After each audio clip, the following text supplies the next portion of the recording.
خلک د څو ترجمه شي حالتون چطوره؟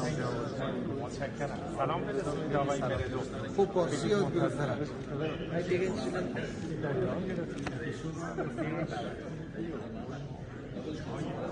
د اذان نیوز محترم لیدونکو السلام علیکم. په دې هیله چې روغ او جوړ بوسئ.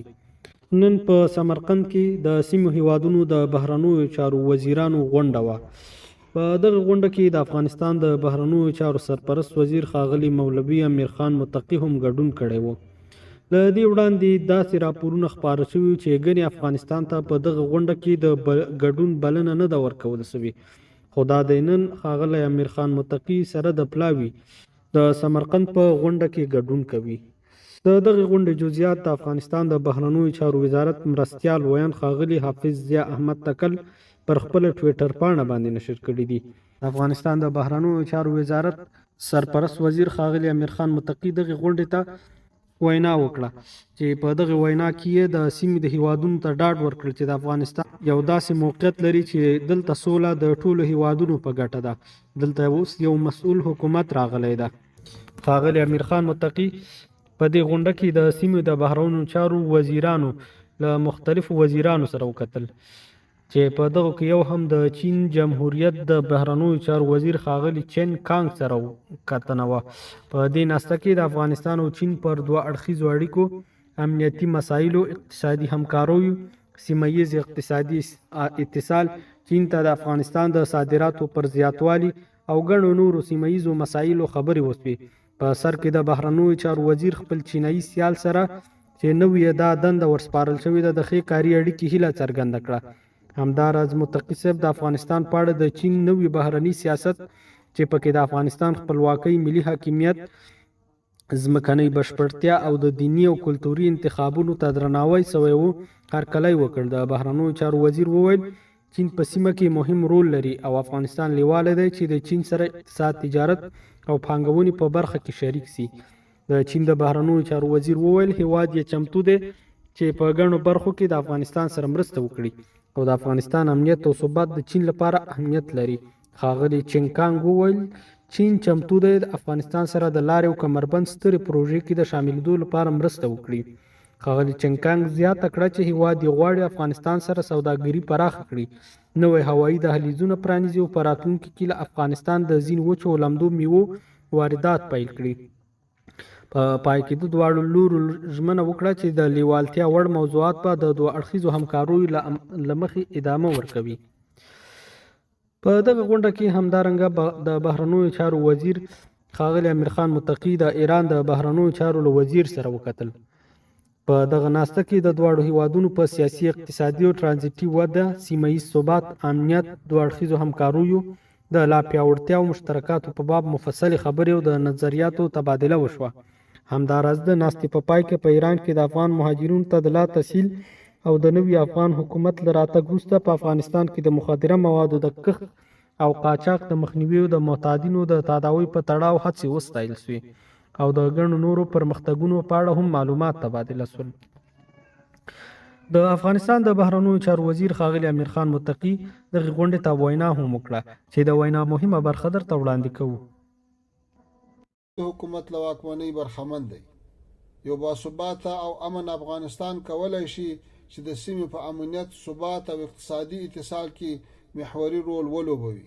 څو لسیزې په افغانستان کې تحمیلي جګړو نه تنها د افغانستان بلکې د سیمې له هیوادونو څخه یې هم ډېر اقتصادي او تجارتي فرصتونه تروړلي وو. اوس دا فرصت برابر شوی چې افغانستان د سیمې یو مهم اقتصادي او تجارتي شریک شي. زموږ هیله به دا وي چې د سیمې هیوادونه هم په افغانستان کې د ثبات او اقتصادي ښېرازۍ لپاره په مشترک ډول هغه شرایط برابر کړي چې مرسته وکړي ترڅو افغانستان خپل رغنده رول ولوبوي. موږ په خپله هم چمتو یو چې د یو مسؤل حکومت په توګه خپل مسؤلیتونه ادا کړو.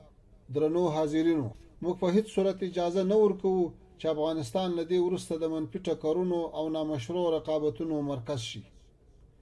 په افغانستان کې وروستي مثبت پرمختګونه لکه د بهرنیو قوتونو وتل، قوي مرکزي حکومت رامنځته کېدل، د قانون او نظم حاکمیت، ډاډمن امنیت، د فساد خاتمه عدلی او قضایي ارګانونو ته لاسرسی، د مخدره توکو په کښت او قاچاق بندیز، او په نهایت کې د افغانستان د حکومت مثبته اراده د افغانستان او سیمې ترمنځ د نږدې او هدفمنې همکارۍ زمینه برابروي. اوس د دې زمینه برابره شوې چې افغانستان د سیمه ییز اتصال په ټولو پروژو کې لکه ترانس افغان ریل پټلۍ، ټاپي، ټاپ، کاسازر او د چین په ابتکار د کمربند او لارې پروژو کې خپل رول ولوبوي. درنو حاضرینو، باید هیره نکړو چې زموږ او ستاسې د دې مشترک هدف د ترلاسه کېدو په لار کې ډېرې ننګونې هم شته چې ایجابوي موږ او تاسې په مشترکو او همغږو هڅو سره پر ټولو خنډونو برلاسي شو او د خپلې مشترکې سیمې لپاره له ټولو فرصتونو ګټه پورته کړو. افغانستان پر خپلې ژمنې ټینګ ولاړ دی چې هیڅ فرد او یا ډلې ته به اجازه ورنکړي چې د افغانستان خاوره د سیمې او یا د نړۍ د کوم هیواد پر خلاف وکاروي او یا په افغانستان کې د مخدره توکو کښت یا قاچاق وکړي. دا یوازې د لفظي ژمنې تر حده نه خلاصه کیږي، بلکې موږ عملاً په افغانستان کې د امنیت او ثبات لپاره په جدي مبارزه بوخت یو او په دې برخه کې ښې لاسته راوړنې هم لرو. د اوسني حکومت له تشکیل راهیسې چې نږدې 2 کاله کیږي، هیڅ داسې کومه جدي امنیتي پیښه نه ده شوې چې ریښې یې له افغانستان څخه سرچینه اخیستې وي. موږ د افغانستان ملي ګټې د سیمې په امنیت، ثبات او اقتصادي اتصال کې تعریفوو او دا هغه بحث دی چې زموږ د ټولې منطقې ګټې خوندي کولی شي. په دې اساس زموږ د منطقې هیوادونو ته پکار دی چې متوجه وي چې د افغانستان په تړاو سیاستونه د منفي تبلیغاتو او مخالفو قدرتونو د لومو ښکار نشي، بلکې د خپلو ملي ګټو او منطقوي امنیت، ثبات او اقتصادي اتصال له زاویې افغانستان ته وګوري او د افغانستان حالات په خپلو سترګو له نږدې وګوري او ورسره مثبت تعامل وکړي. د منطقې مثبت او جدي سیاسي، امنیتي او اقتصادي تعامل کولای شي د افغانستان او منطقې د ګټو له خوندیتوب سره مرسته وکړي. د افغانستان بې ثباتي د هیچا په ګټه نه ده، ځکه د ټولې منطقې د بې ثباتۍ، مخدره موادو ودې، د وسلو قاچاق، مهاجرتونو او نورو ورته ناخوالو لامل کیږي. په پای کې د ازبکستان له جمهوریت ته مننه کوم چې د دې مهمې ناستې کوربتوب یې وکړ. هیلهمن یو چې په راتلونکي کې هم افغانستان په ټولو سیمه ییزو فارمټونو، ابتکارونو او سازمانونو کې خپل استازیتوب وکړي، ترڅو موږ او تاسې په ګډه د اسیا پیړۍ کامل پوتانسیال څخه برخمن شو.